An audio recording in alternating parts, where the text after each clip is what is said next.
It's early morning here in the UK. As you can see, it's about going on nearly 5 a.m. in the morning. But I had to go out and rant basically, and this is regarding the PlayStation 3 new update. Now, I know that the update, I know it's on the PS3, and I know apparently it's on the Vita.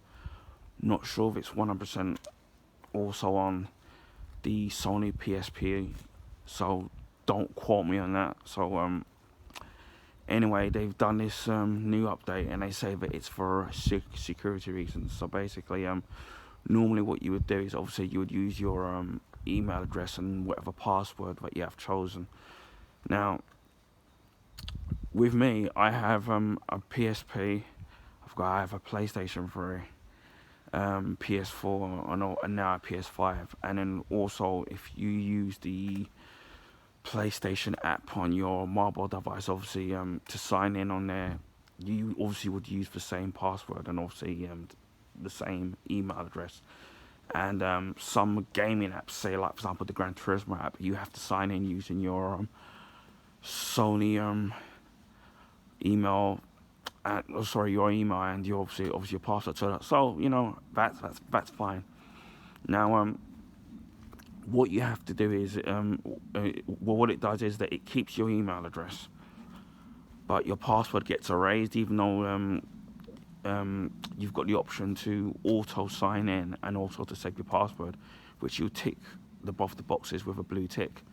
But with the new update, obviously it erases your password. So when you try to sit there and type in with your password, you get a little box on the on the screen, or you have the option of typing out the link, and then that basically allows you to it basically generates a password on there onto the system. And then what you do is that it gives you a generated password, which then you would type into the save password, and then obviously you get access back to sign in into your account again.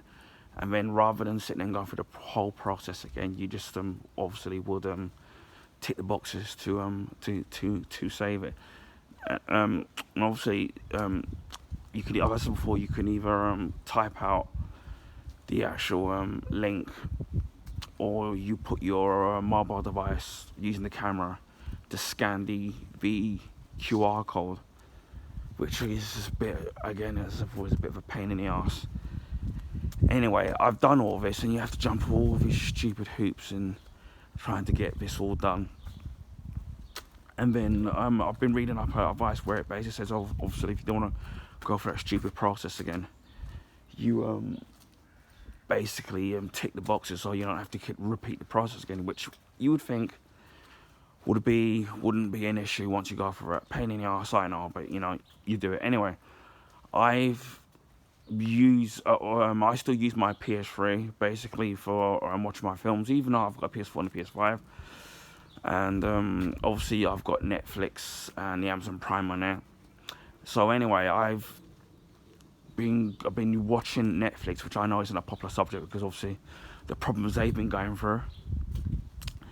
And I've gone back in to sign in to YouTube, and then as soon as I've gone back in there to sign in on there, it's basically erased the saved password, the saved generated password, which the process that I had to go through, as I've just merely explained. So then I've had to go through it again, and then obviously go through the process of scanning the QR code, and then going through the process again.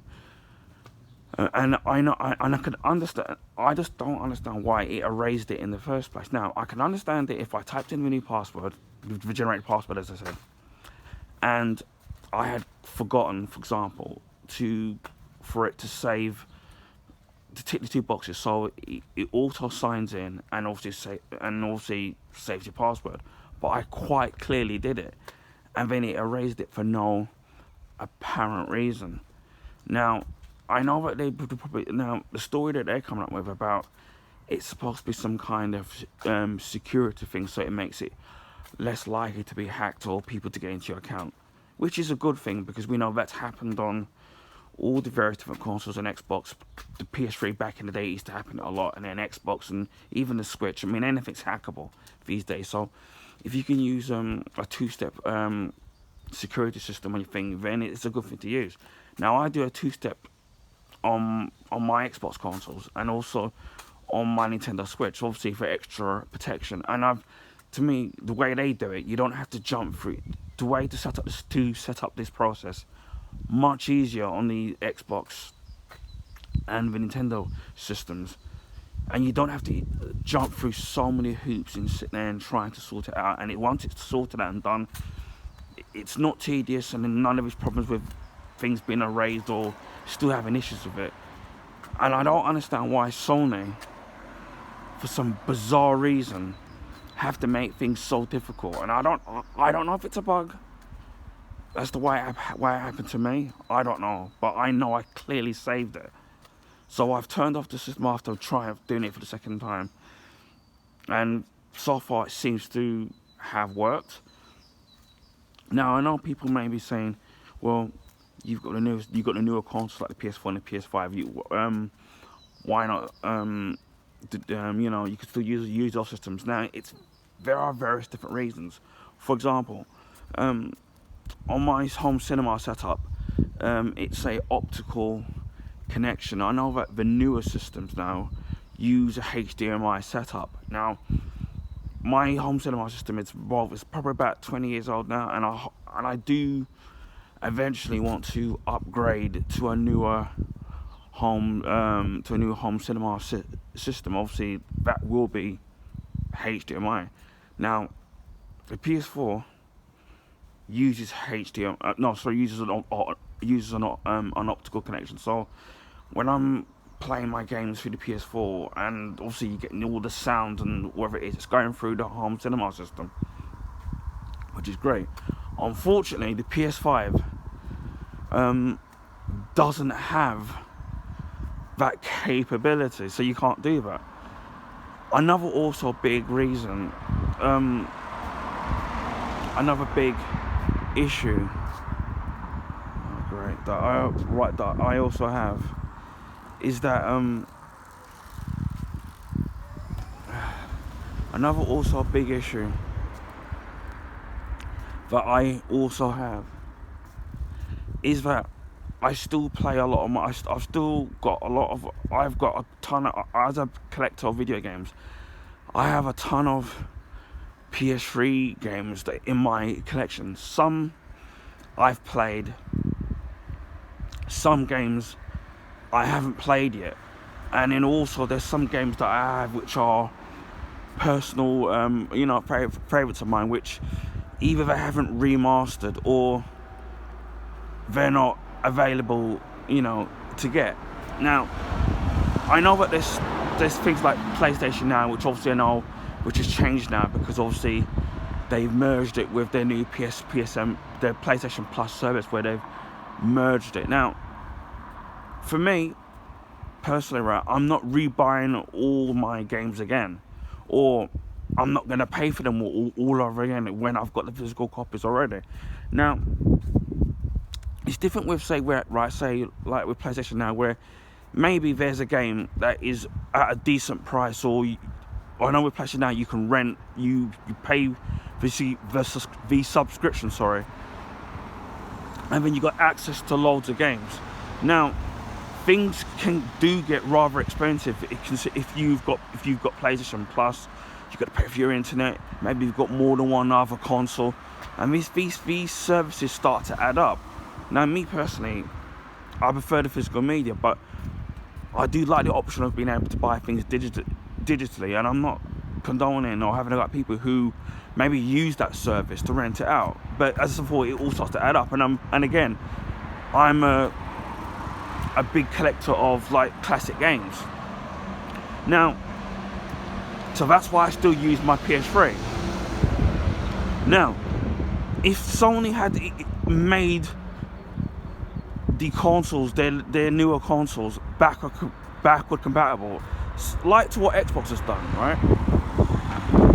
I wouldn't even bother using my PS3 anymore, because I could simply just play my PS3 game. Obviously, your games are saved, and then you could simply just play your PS3 games via your PS4 or PS5 or whatever iteration of consoles that they make later down the line, right? And that's what, for me, I find very irritating, that Sony kind of haven't sorted out. So basically, I still use the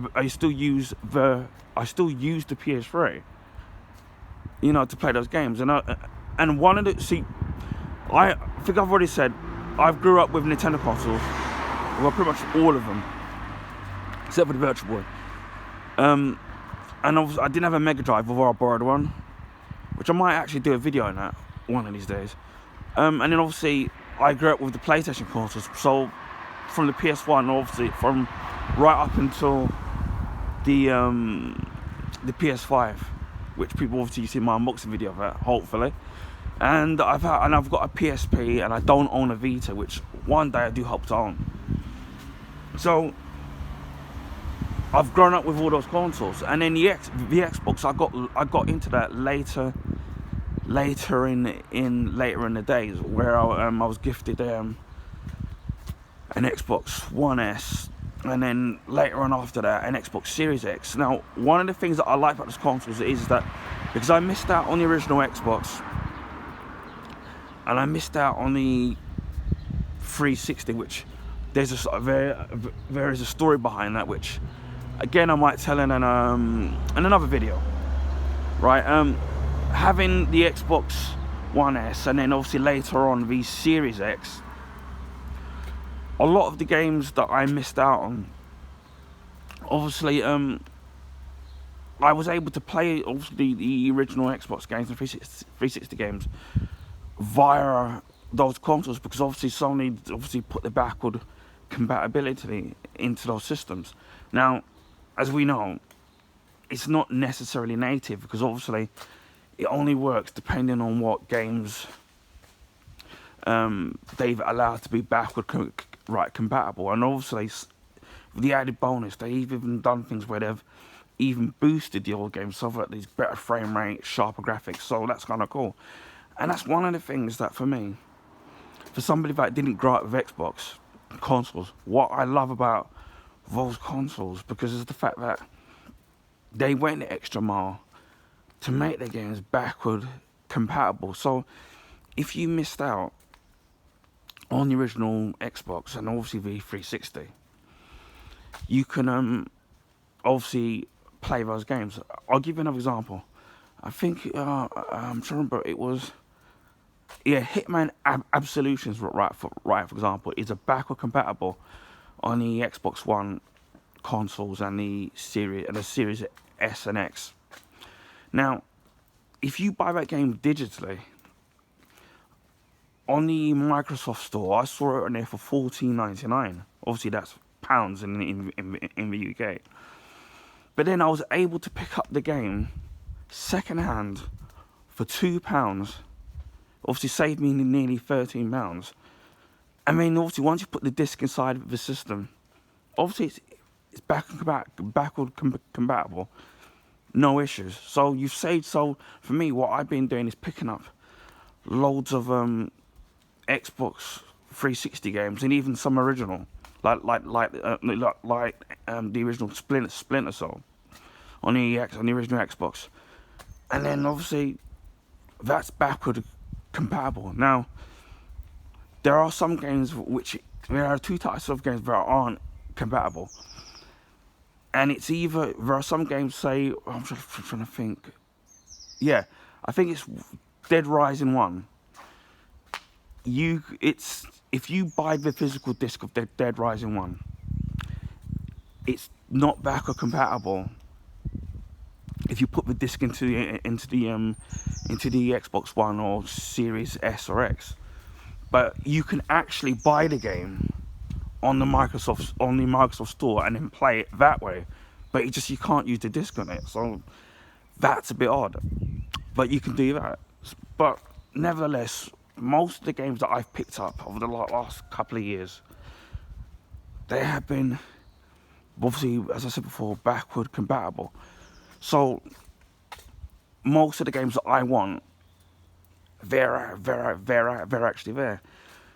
But as I said, that with the PlayStation 3, you can't do that. Now with the PlayStation 2, you can actually play PS1. By the way, I didn't even know this. You can actually play PlayStation 1 games on the PS2, which is absolutely fantastic. So I think obviously there, Sony got that right. Now I know some of it is to do with the hardware with the PS3 originally, where people wanted to be able to play PS2 games on the PS3, which I know on the early 60, I think it's the 30 or 60 gigabyte model PS3s, they were backward compatible with the PS2 and PS1. But obviously with the latter models, obviously they took all that out. So, and I know that it's hard to do it with. So I know that with the PS3 with the I don't know it was called I don't know it was called the emulsion chip, but the chip made it really difficult for you to be able to play to make it backward compatible. So I know that was an issue. But you would have, and then I know that obviously now we had the PS4 and then now the PS5. Where obviously you would have thought that they could have done that, and obviously their excuse may be that it's going to cost a lot more money to be to make it back compatible. But my point is, if Microsoft sat there and went above and beyond with their engineers, I don't see why Sony could have done it. And I think if Sony had have done that, it would have been to me, it would have been a game changer, because they could have made it back compatible so you could still use the physical discs. Obviously they're emulated. Obviously, it's not true compatible, like say with the Wii console, where you could play GameCube games on the Wii console, and obviously that was completely backward compatible. Or the Wii games onto the Wii U, it wasn't emulating; it was just playing it straight off of the disc. And I think if Sony had made the consoles properly backward compatible, it could have been a game changer for me, especially with the PS5. And then they just never bothered. And then you still could have had the PlayStation Now thing, where maybe there's some games where you don't own them physically, and or they've been deleted or whatever, and you think yourself, you know what, I could either buy them or I could rent them. So you're catering for everybody. And that's what I find irritating about what Sony have done to PS3, and obviously I support with this new update. Again, I don't have problems with security, because if you can make something easier so that your account doesn't get hacked, and what a lot of people are doing, by all means do it. But I do find it strange that they're turning around and then saying, oh, that they're doing it because it's a security issue. So why is it that they're doing it they're making you jump through hoops and do all the stuff for the PS3 when it's an older console, and you've got the PS4 and the PS5? I mean, you don't have to sit there and go through all this palaver on those consoles. So I'm not buying that they're doing it for a security issue, because regardless of whether we have a PS3, which is an old console, or a Vita, or a PSP, or a PS4, or a PS5, you're using the same account to sign in. It shouldn't be a pain in the arse in kind of doing it. And then when you have to sit there and type out the new generated password, right, that the thing gives you. So I don't know if it's a 16-digit password.